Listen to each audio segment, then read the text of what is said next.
Hello students, জ্ঞানজ্যোতি coaching সেন্টারের পক্ষ থেকে তোমাদের সকলকে জানাই আরো একবার স্বাগত। তো আজকে আমি তোমাদের সঙ্গে যে বিষয়টি নিয়ে আলোচনা করব, দেখো তোমরা স্ক্রিনে দেখতে পাচ্ছ, মনোবিদ্যা ও শিক্ষার মধ্যে যে একটি সম্পর্ক রয়েছে সেই সম্পর্ক নিয়ে কিন্তু আজকে আমার আলোচনা।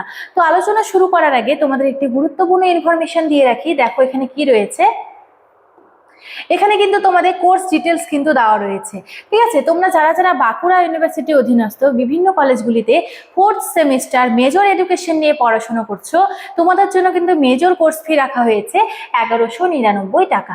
ঠিক আছে, এর মাধ্যমে কিন্তু তোমরা কি পাচ্ছ? হাই কোয়ালিটি নোটস পাচ্ছ, লাইভ ক্লাসেস পাচ্ছ, রেকর্ডেড ক্লাসেস পাচ্ছ এবং কি পাচ্ছ 100% কমন সাজেশনস কিন্তু তোমরা আমাদের এখান থেকে পেয়ে যাচ্ছ। এবং তোমরা যারা যারা ভাবছো যে মাইনর কোর্স ফি কত রয়েছে, তোমাদের কিন্তু মাইনরের জন্য রাখা হয়েছে 699 টাকা। এর মাধ্যমে তোমরা কি পেয়ে যাচ্ছ?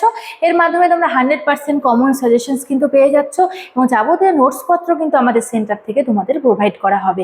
তো তোমরা যারা যারা ভাবছো আমাদের সঙ্গে এই সেমিস্টারে যুক্ত হবে, দেখো এখানে দুটো নাম্বার দেওয়া রয়েছে, 7076398606, অপরটি হচ্ছে 6295916282। এই দুটি নাম্বারের মধ্যে যে কোনো একটি নাম্বারের সঙ্গে যোগাযোগ করে তোমরা কিন্তু আমাদের সঙ্গে যুক্ত হয়ে যেতে পারো। তো চলো দেরি না করে আমি আমার আলোচনা শুরু করছি।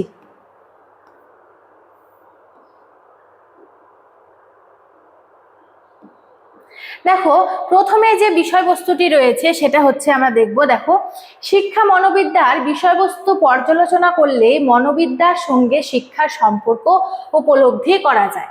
ঠিক আছে, তাহলে কি শিক্ষা মনোবিদ্যার বিভিন্ন যে বিষয়বস্তু রয়েছে সেই বিষয়বস্তু পর্যালোচনা কিন্তু করলে শিক্ষা মনোবিদ্যা মনোবিদ্যা এবং শিক্ষার মধ্যে যে একটি সম্পর্ক রয়েছে, অর্থাৎ সাইকোলজি অ্যান্ড এডুকেশন, এর মধ্যে সম্পর্ক কিন্তু আমরা দেখতে পারবো। এই সম্পর্ককে বোঝার জন্য দুটি দিক থেকে এর বিশ্লেষণ করা যেতে পারে, যেমন তাত্ত্বিক দিক এবং হচ্ছে ব্যবহারিক দিক। এই দুই দিকের পৃথক পৃথক আলোচনা মনোবিদ্যা ও শিক্ষার সম্পর্ককে বুঝতে সাহায্য করবে। তাহলে তোমাদের এখন যে বিষয়টি নিয়ে আলোচনা করব সেটা হচ্ছে তাত্ত্বিক দিক। ঠিক আছে, তাত্ত্বিক দিক থেকে শিক্ষা এবং মনোবিদ্যার কি সম্পর্ক রয়েছে সেই বিষয়। দেখো প্রথমে যেটা রয়েছে, মনোবিদ্যা ও শিক্ষার লক্ষ্য কি। ঠিক আছে, লক্ষ্য উদ্দেশ্য কি রয়েছে সেটা যদি আমরা জানতে পারি তাহলে প্রথম কনসেপ্টটা আমাদের ক্লিয়ার হয়ে যাবে। যেমন ধরো, দার্শনিক আদর্শের উপর নির্ভর করে শিক্ষার লক্ষ্য নির্ধারিত হয় এবং শিক্ষার লক্ষ্যকে অর্জন করে শিক্ষার্থীরা শিক্ষার নির্ধারিত লক্ষ্যকে অর্জন করতে কতটা সক্ষম তা মনস্তাত্ত্বিক বিশ্লেষণ করে কে মনোবিদ্যা। ঠিক আছে, এরপরে কি রয়েছে, অর্থাৎ মনোবিদ্যা শিক্ষার্থীর শিক্ষণ ক্ষমতা বা বিষয়গত ধারণ ক্ষমতাকে বুঝতে সহায়তা করে। ঠিক আছে, শিক্ষার্থীর বিভিন্ন ধারণ ক্ষমতাকে কিন্তু বুঝতে সাহায্য করে এবং শিক্ষার্থীর গ্রহণ ক্ষমতা অনুযায়ী দর্শন এবং আদর্শবাদী যুক্তি দিয়ে শিক্ষার লক্ষ্যকে নির্ধারিত করে। অতএব উভয়ের মধ্যে সম্পর্ক কিন্তু অত্যন্ত ঘনিষ্ঠ। শিক্ষা এবং মনোবিদ্যা দুটি কিন্তু শিক্ষার ক্ষেত্রে প্রয়োগ করা হয় এবং শিক্ষার ক্ষেত্রে কিন্তু মনোবিদ্যার বিশেষভাবে ভূমিকা রয়েছে এবং মনোবিদ্যা যে রয়েছে মনোবিদ্যার ক্ষেত্রেও কিন্তু শিক্ষার বিভিন্ন ভূমিকা রয়েছে। তাই বলা যায় যে মনোবিদ্যা এবং শিক্ষার লক্ষ্য কিন্তু ভিন্ন ভিন্ন হলে কিন্তু একে অপরের কিন্তু এদের মধ্যে বিভিন্ন ঘনিষ্ঠ সম্পর্ক রয়েছে। ঠিক আছে, তাই কি বলেছে, উভয়ের মধ্যে কিন্তু সম্পর্ক অত্যন্ত ঘনিষ্ঠ রয়েছে। এরপর দেখো কি রয়েছে,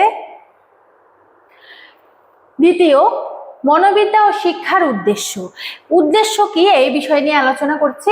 বর্তমান শিশুকেন্দ্রিক শিক্ষার মূল উদ্দেশ্য হলো শিক্ষার্থীর জীবনে সার্বিক বিকাশ সাধন করা। অর্থাৎ বর্তমানে যে শিক্ষা ব্যবস্থা রয়েছে সেটা কিন্তু শিশুকেন্দ্রিক শিক্ষা। শিক্ষার্থীদের বিভিন্ন চাহিদা অনুযায়ী কিন্তু শিক্ষা পদ্ধতিকে কিন্তু পরিচালনা করা হয়। ঠিক আছে, ডেলার কমিশনের শিক্ষার যে 4টি উদ্দেশ্যের কথা বলা হয়েছে সেই উদ্দেশ্যগুলি দেখো কি কি রয়েছে, জানার জন্য শিক্ষা, কর্মের জন্য শিক্ষা, একত্রে বসবাসের জন্য শিক্ষা এবং কি মানুষ হয়ে যাওয়ার জন্য শিক্ষা। অর্থাৎ কি ডেলার্স কমিশনের যে প্রতিবেদন রয়েছিল সেখানে কিন্তু 4টে বিষয় কিন্তু সব সময় আমাদের গুরুত্বপূর্ণ হিসেবে মনে রাখতে হবে। যেমন ধরো প্রথমে হচ্ছে জানার জন্য শিক্ষা, কর্মের জন্য শিক্ষা, একত্রে বসবাসের জন্য শিক্ষা এবং আরো একটি রয়েছে সেটা হচ্ছে মানুষ হয়ে ওঠার জন্য শিক্ষা। ঠিক আছে, তাহলে এখানে কি রয়েছে, তাতে মানব জীবনের বিকাশের উদ্দেশ্যই প্রতিমান। ঠিক আছে। অন্যদিকে মনোবিদ্যার কাজ হলো মানব জীবনের বিকাশের ধারাকে অনুশীলন করা, অর্থাৎ মানব জীবনের যে মানব জীবনের কি রয়েছে এখানে, মানব জীবনের যে বিকাশের ধারা রয়েছে সেটাকে অনুশীলন করা কার কাজ? মনোবিদ্যার কাজ। ঠিক আছে, মনোবিদ্যার কিন্তু কাজ। অতএব মনোবিদ্যা এবং শিক্ষার উদ্দেশ্য উভয়ই আলোচ্য বিষয়বস্তু, মানব জীবনের বিকাশের অনুশীলন। ঠিক আছে। এরপরে কি রয়েছে 3 নাম্বার, মনোবিদ্যা ও শিক্ষা পদ্ধতি। শিক্ষার উদ্দেশ্য স্থাপনে সঠিক শিক্ষা পদ্ধতির প্রয়োগ অত্যন্ত প্রয়োজনীয়। মনোবিদ্যা যেহেতু শিক্ষার্থীর মানসিক সক্ষমতাকে বিশ্লেষণ করে, সেহেতু শিক্ষার্থীর মানসিক ক্ষমতা অনুযায়ী শিক্ষা পদ্ধতি প্রণয়নে মনোবিদ্যা সাহায্য করে। অর্থাৎ মনোবিদ্যা কি করে? মনোবিদ্যা হচ্ছে এমন একটি বিষয়বস্তু, শিক্ষার্থীর যে আচরণগুলি, সেই আচরণগুলিকেও কিন্তু মনোবিদ্যা পড়তে পারে। যে একজন শিক্ষার্থী এরকম আচরণ বা উচ্ছৃঙ্খল আচরণ কেন করছে, কিসের জন্য করছে, সেগুলি কিন্তু সে বুঝতে পারে মনোবিদ্যা। ঠিক আছে। এবং কি বলেছে, শিক্ষার্থীর মানসিক সক্ষমতা অনুযায়ী শিক্ষা পদ্ধতি প্রণয়নে মনোবিদ্যা কিন্তু বিশেষভাবে সাহায্য করে। এক্ষেত্রে কিন্তু মনোবিদ্যার অবদান কিন্তু অনেকটা রয়েছে। এরপরে কি রয়েছে দেখো 4 নম্বরে, মনোবিদ্যা ও শিক্ষার তাৎপর্য কি রয়েছে? আধুনিক শিক্ষা প্রধান তাৎপর্য হলো শিশু কেন্দ্রিকতা, অর্থাৎ শিক্ষার্থীর ব্যক্তি বৈষম্য অনুযায়ী তার নিজস্ব সক্ষমতা, চাহিদা, আগ্রহ, প্রবণতা ইত্যাদিকে গুরুত্ব দিয়ে শিক্ষাদান ব্যবস্থা করা। ঠিক আছে। তাহলে কি বর্তমানে যে শিশু কেন্দ্রিক শিক্ষা, সেক্ষেত্রে কি হচ্ছে, শিক্ষার্থীর বিভিন্ন সুবিধা অসুবিধা দেখেও কিন্তু শিক্ষা পদ্ধতি অবলম্বন করা হচ্ছে। এই কাজে মনোবিদ্যা শিক্ষার্থীর ব্যক্তি বৈষম্যকে চিহ্নিত করতে সহায়তা করে। তাহলে কি ছিল, শিক্ষা এবং যে মনোবিদ্যার মধ্যে যে সম্পর্কটা রয়েছে তাত্ত্বিক দিক থেকে কেমন ছিল, সেই বিষয় নিয়ে কিন্তু আজকে তোমাদের সঙ্গে আলোচনা করলাম। এর পরের দিন তোমাদের সঙ্গে যে বিষয়টি নিয়ে আলোচনা করব সেটা হচ্ছে ব্যবহারিক দিক। দেখো এখানে তাত্ত্বিক এবং ব্যবহারিক, যেহেতু দুটি দিক না বললে তোমাদের বুঝতে অসুবিধা হবে, সেক্ষেত্রে আমি আজকে একটি দিক বলে দিলাম, তাত্ত্বিক দিক, এর পরের দিন তোমাদেরকে ব্যবহারিক দিক নিয়ে কিন্তু আলোচনা করব। তো ভিডিওটি আমি এখানেই শেষ করছি। ভিডিওটি শুরু থেকে শেষ পর্যন্ত দেখার জন্য থ্যাংক ইউ।